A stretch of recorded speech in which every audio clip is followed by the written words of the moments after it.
Hi, everyone. This is Dr. Reverend Tammy Patzer, and I'm really excited because Rennie Gabriel has been a guest on my show before, and it's been a few years, and we were just talking about the fact that we've known each other since 2015.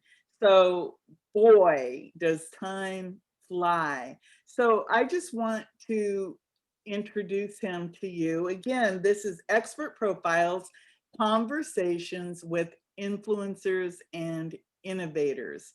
And I think that Rennie definitely falls under both of those categories as an influencer and an innovator. And his website is Wealth on Any Income.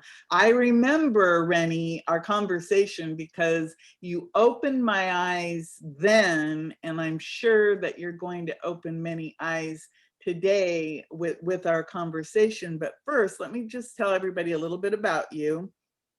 So Rennie supports individuals and business owners to create work as a choice instead of a requirement, just as he's done for himself. And he calls that complete financial choice. He's a highly rated instructor at the University of California at UCLA. And he has an award-winning #1 best-selling book, Wealth on Any Income. And he teaches effective money skills from both the emotional and psychological aspects, as well as all the practical components. And his book, Wealth on Any Income, has actually been translated into 5 languages. So that tells you that not only is his wealth expertise good in the United States, but it's good around the world, and it works on an international level. He's a retired chartered life underwriter and certified financial planner, and he is someone who definitely wears his heart on his sleeve, and he supports soldiers with traumatic stress syndrome and traumatic brain injuries through the sheltertosoldier.org program, where dogs are rescued and trained to help these soldiers. So welcome, Rennie. Oh, thank you, Tammy. It's so great to be back on the show.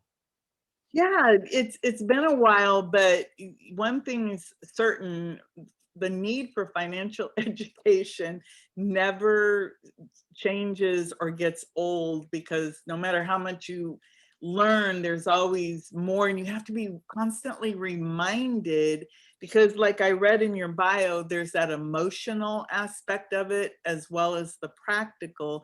So let's get right into the interview and tell me more about the myths that are surrounding money that people really believe. Yeah, it's funny. I'd say the biggest myth is that people need to pay off their credit card debt before they begin to save and invest. And I hear that from other financial gurus. I hear that from CPAs. And it's very damaging advice. And someone will say, wait a second, if I'm earning 3, 4, 5, 8% on an investment, but I'm paying 18% on my credit cards, it makes sense I should pay them off. Wrong. And I've got a chart in my book that shows that if someone waits 2 years, just 2 years, to pay off a $6,000 debt, that will cost them down the road $200,000 in lost investment earnings, just because they waited 2 years to start their savings or investment program.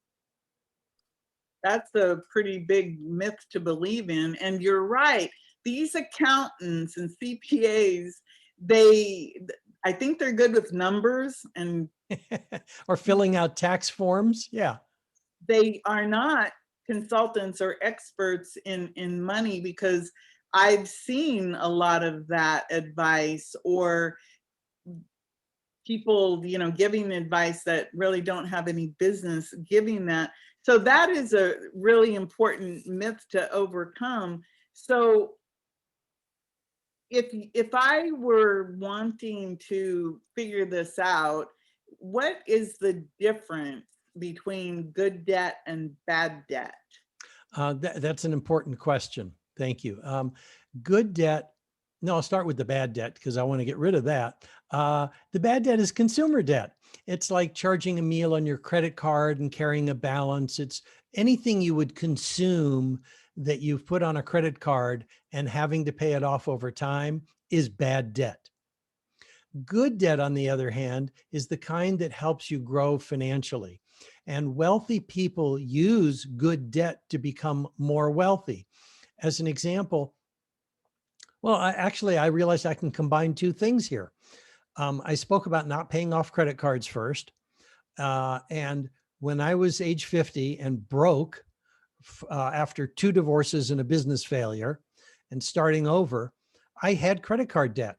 Not only did I have credit card debt, my credit score wasn't very good, but I was paying myself first.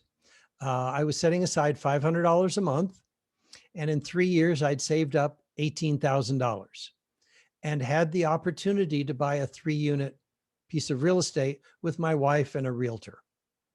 Had I used that 18,000 to pay off my credit cards, I would have had nothing to invest in the real estate. And that $18,000 investment in 3 years turned into $125,000 in value. And the next part is I borrowed money to make down payments on more apartment buildings during that time. So that by the 8th year, we had 50 units we owned and I managed. And the income from those apartments paid off my credit card balances, not only paid them off over time, but then paid them off in full every month, regardless of what I charged. That would not have happened if I focused on paying off the credit cards first. So good debt is the kind of debt that grows your wealth, like borrowing money from a bank to buy an apartment building.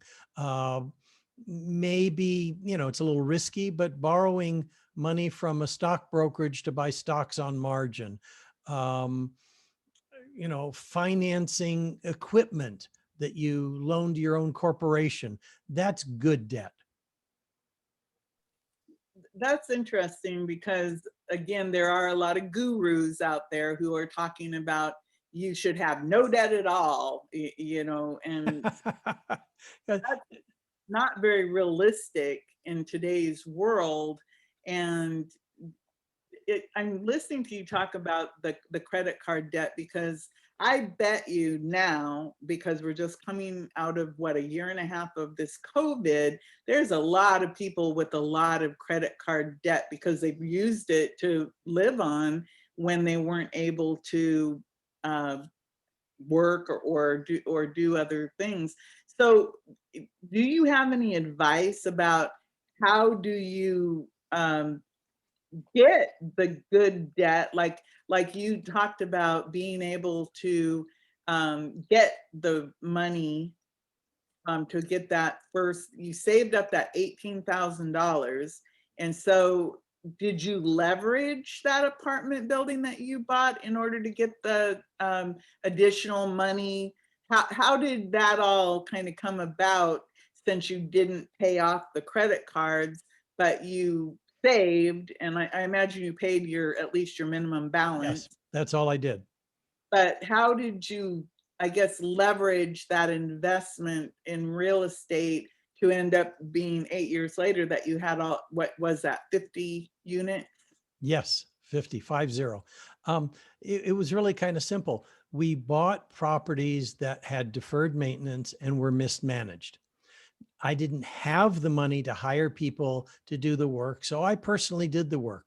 The first 7 years of rebuilding my life after age 50 was spent working 7 days a week.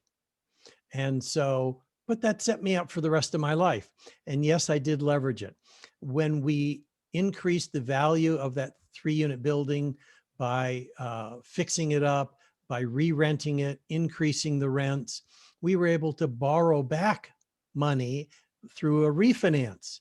That gave us money to put as a down payment on another apartment building, which was also had deferred maintenance and was mismanaged. And then when we turned that building around, we borrowed money again and refinanced and had money to put down on another apartment building. So that is exactly what we did. We leveraged the buildings, but we never exceeded a 50% loan to value. It wasn't a house of cards. And so in 2008, when the economy was in horrible shape, it did not impact us. Our tenants still paid their rent. We still made the loans to the bank. We paid our utilities and other expenses. And it was the worst thing that happened for us was a vacancy, instead of being turned over in 3 days, might have taken 3 weeks to lease. Oh, okay. So I think that's important that people understand that there's a method in moving forward with this. I could ask you all kinds of questions about real estate, because I think about real estate, it's tangible. And I think that's why I like real estate versus, say, some of the crypto, because the crypto, I can't, it's numbers and X zeros and ones, I guess. But I like real estate because you can go visit it and it's real. So, Yes. so here you are, you've rebuilt your life, and obviously you are wealth on any income. What you're, when I see that, I, in my mind, when I hear those words, wealth on any income, I'm saying, okay, it doesn't matter where you are. You're saying that you can become wealthy no matter where you start, and go from there. So I wanted to ask you a little bit about mindset and how wealthy people think versus how someone who isn't wealthy thinks. So are there these wealth secrets that most of us just don't know because we grew up in, an average, ordinary family where the key component was, we were said, go get a job? Yeah. Oh, absolutely right.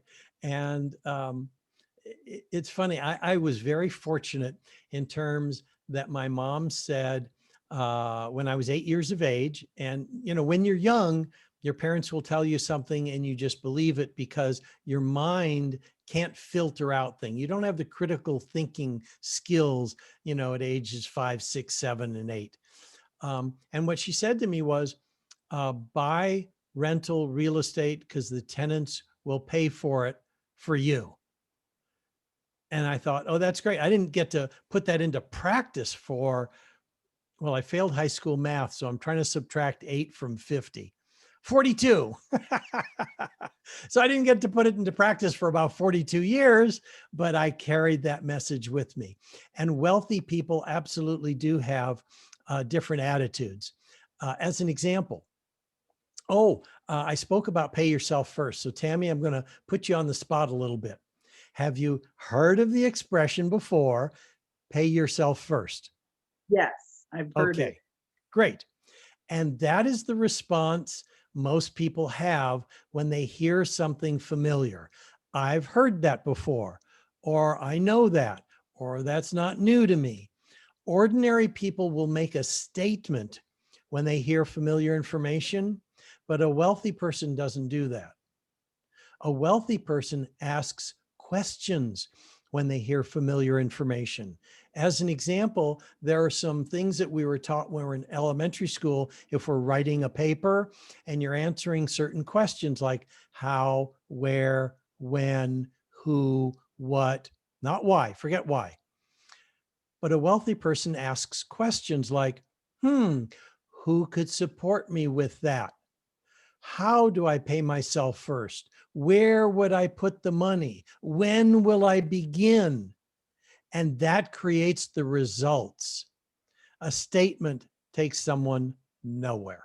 Questions lead to the answers that produce results. I like that. And you're absolutely right. Because as you were saying that, I was going, yeah, well, where would I start? And how do you pay yourself first when I mean, I can use myself as an example because I heard that probably, many years ago, but I remember thinking, well, it's impossible to pay yourself first when you have all these bills to pay and you're trying to support yourself as a single parent. I have 3 kids. I've got to take care of them. We all of that mind madness starts going on, and then you have your little paycheck and it's gone. There's always more weeks in the month than there is paycheck, and then so you kind of you're self defeated before you ever start, because the fact that you can't see it, and if you don't have somebody who can, I guess, guide you. Because what I notice about wealthy people also is they can lose everything, but they can build it back up. Exactly. I did that 3 times. And so that there must be some secret, because how can you become very, very wealthy, lose it all, and then you're able to build it back up in a different way? So, so what is your advice on that? It boils down to the attitude. It's recognizing in those questions that I provided, when you hear familiar information, one of the most important and one of the things that rings true for me is, instead of asking, what do I do? An important question to ask instead is, who can support me with this? Which means you don't have to figure it out by yourself. And one of the expressions I say very often is that wealth creation is a team sport, not a solo sport. I didn't buy the real estate by myself. I had my wife and her realtor as partners. We didn't, we made decisions on what to do together. I would not have created the wealth that I have if I attempted to do it by myself. Wealth creation is a team sport. So the question to ask is, who can support me with this, whatever this happens to be that you're asking about?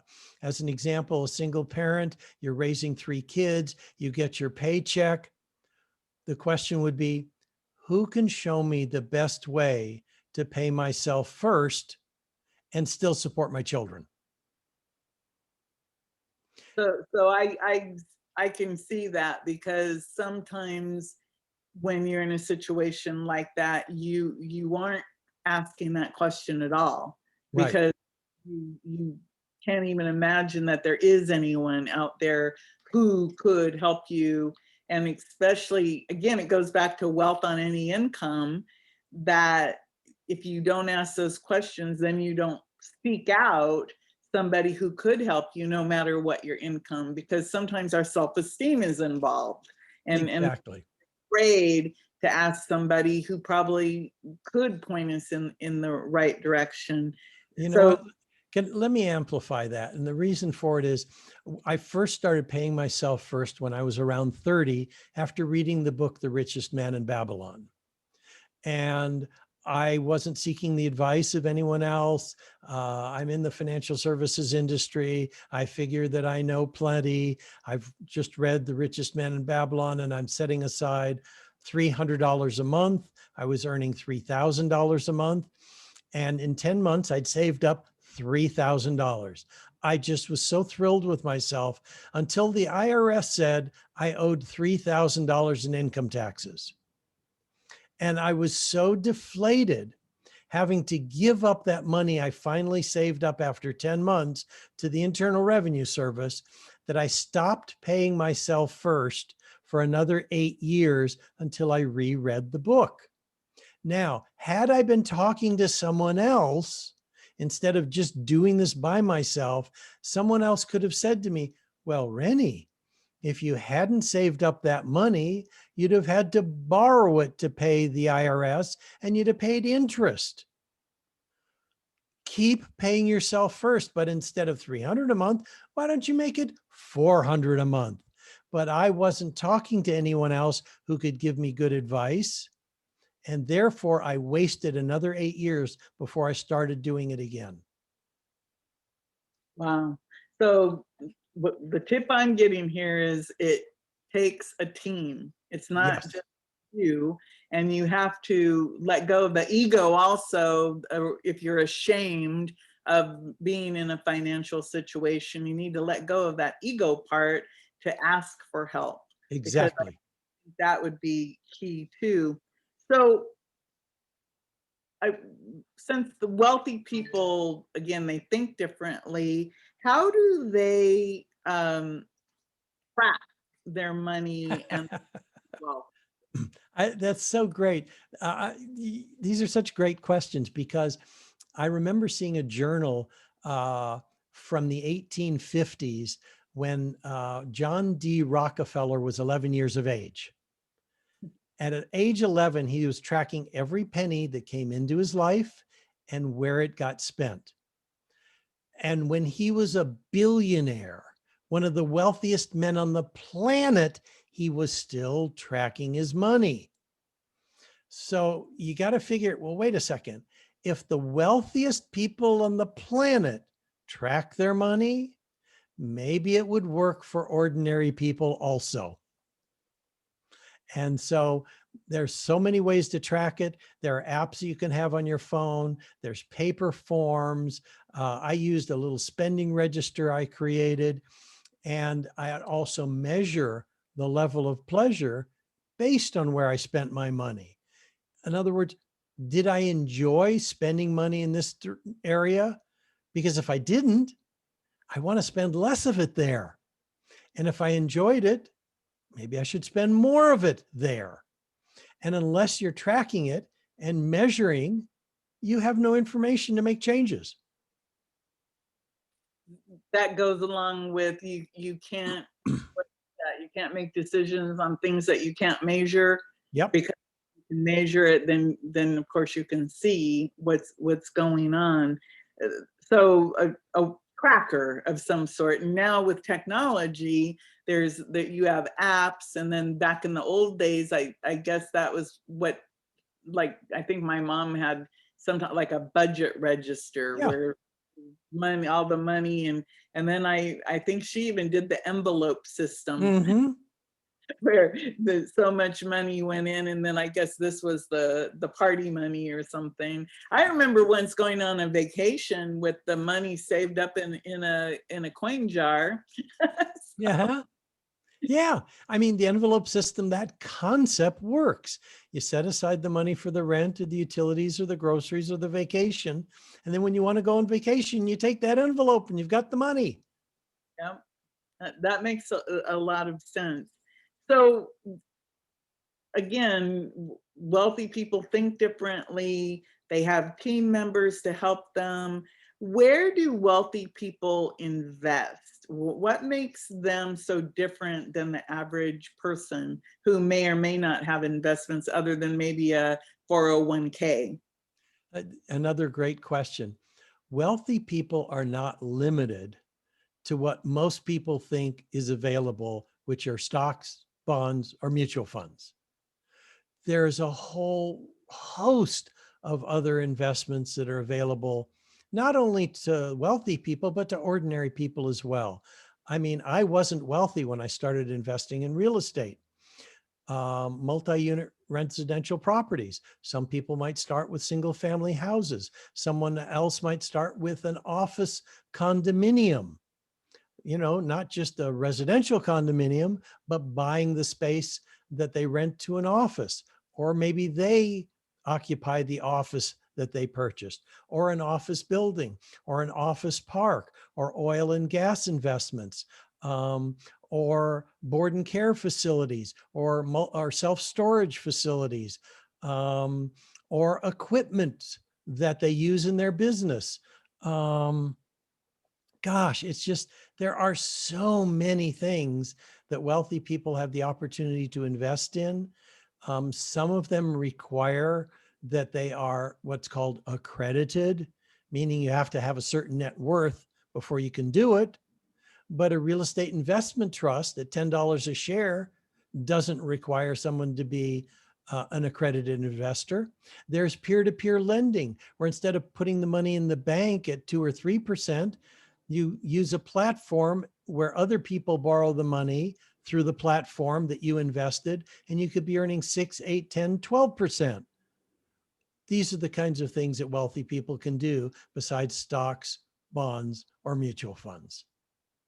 Wow. I know when you mentioned the storage facility, immediately my mind went to do the math on that because people spend a lot of money on those little whatever 10 by 10 spaces for storage, and some people they'll pay them forever, uh, and it's like they never come back, but they keep paying it. Right, exactly.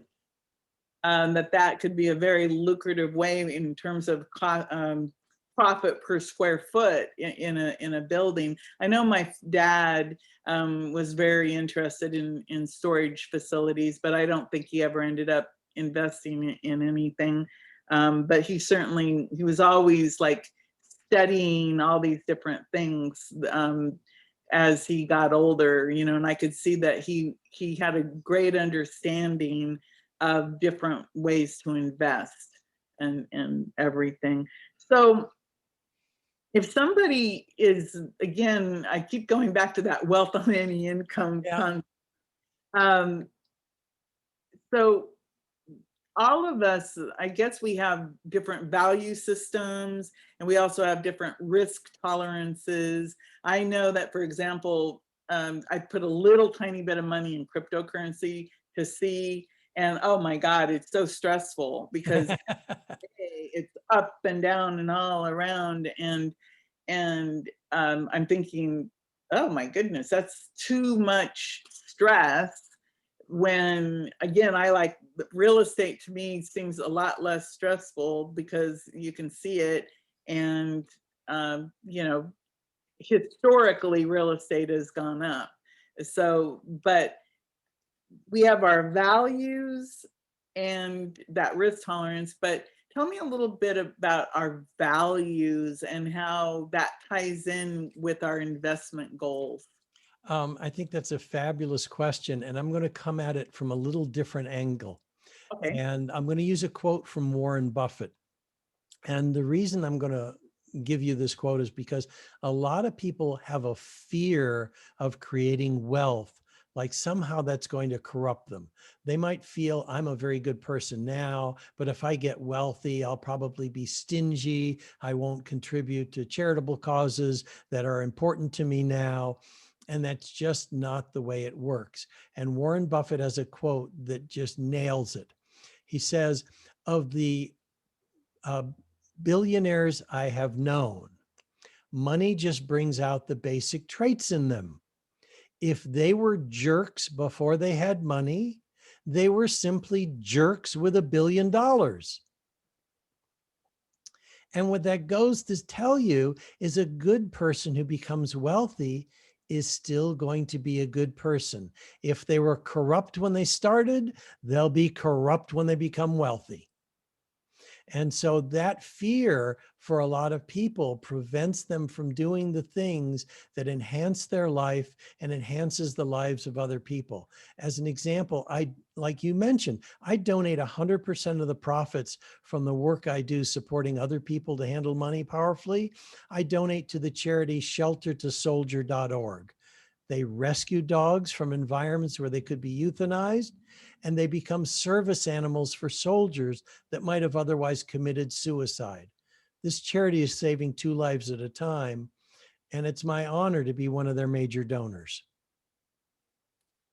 That really is phenomenal because, again, I think that is a prime example of, you're still you still have the heart, and you are able to really support an organization. Like you just said, you're one of their major donors because you've built this wealth, and like you said, you can save the life of a soldier and of a dog together, and it really is a wonderful way, because a lot of people that, like you said, they're afraid of becoming something if they have money.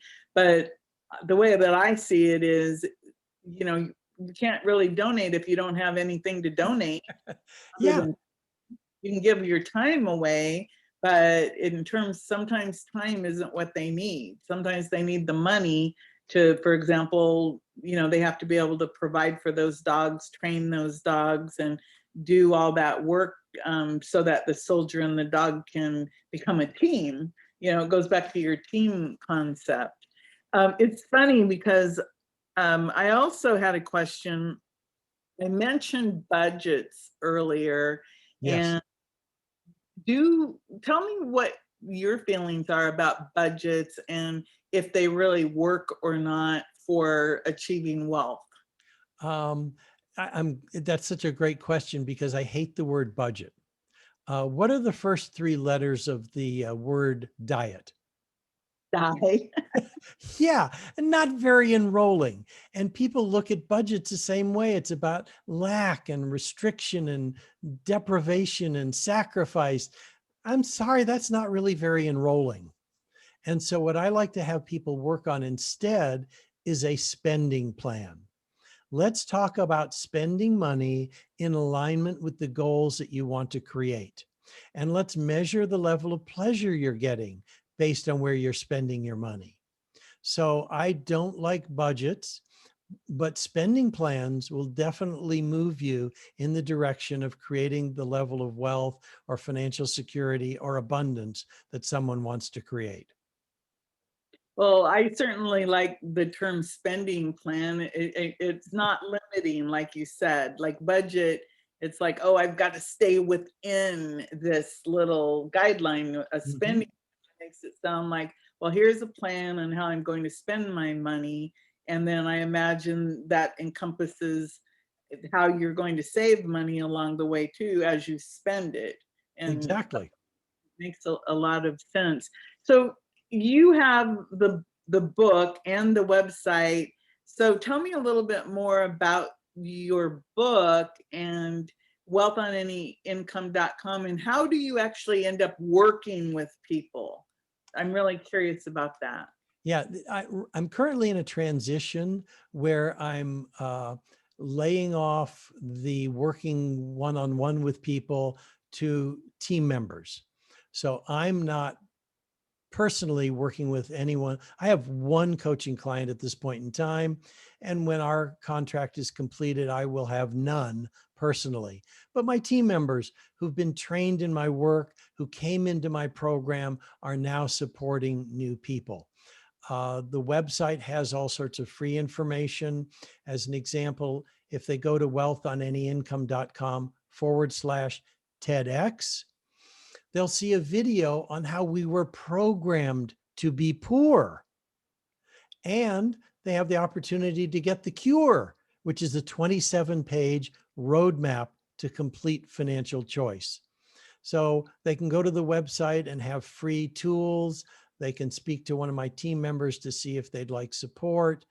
And I love the expression wealth on any income because I produced a multi-million-dollar net worth while earning $5,000 a month. That's pretty good because a lot of people probably earn more than that. Yeah, a lot of them that I met. I mean, I've met people who earn hundreds of thousands of dollars a year, and I have a far greater net worth than any of them Wow. because they didn't know how to spend the money to achieve their goals. Okay, well, so everybody go check out wealthonanyincome.com, and then your book, is your book available on your website on Yes, it not only is it is available on Amazon, but if they get it through my website, 100% of the purchase price is donated to the charity, not just the profits. Okay, so go get his book, Wealth on Any Income, at wealthonanyincome.com. And that way, not only will you benefit, but you'll also benefit your organization. What is the organization again? Sheltertosoldier.org. Okay, sheltertosoldier.org.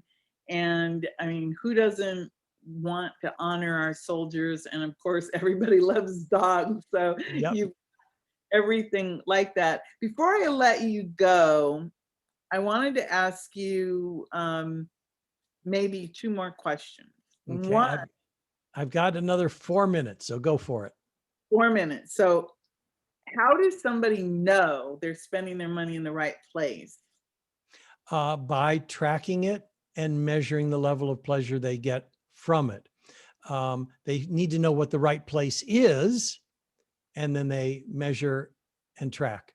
I think one of the things that you do that most people never talk about is that pleasure factor of how you're spending your money. And then here's one that I know a lot of people are like, Tammy, ask. How can couples have safe conversations about money? That's a longer answer, but I'm going to make it brief. Um, One of the books I published when I had a book publishing company was called Couples and Money.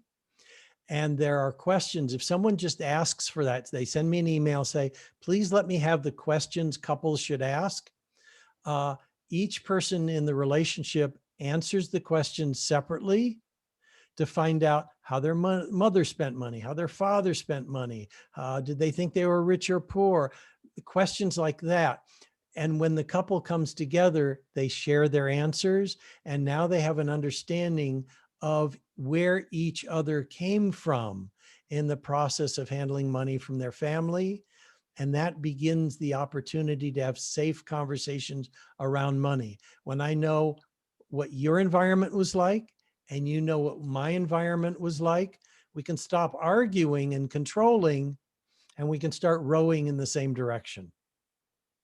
Okay, great. So, Rennie, thank you so much. Everyone, go to wealthonanyincome.com and check that out. Get the book and donate to the sheltertosoldier.org, and know that when you work with Rennie Gabriel and Wealth on Any Income, you certainly are making a contribution, and you can learn how to spend your money so that you also can become wealthy.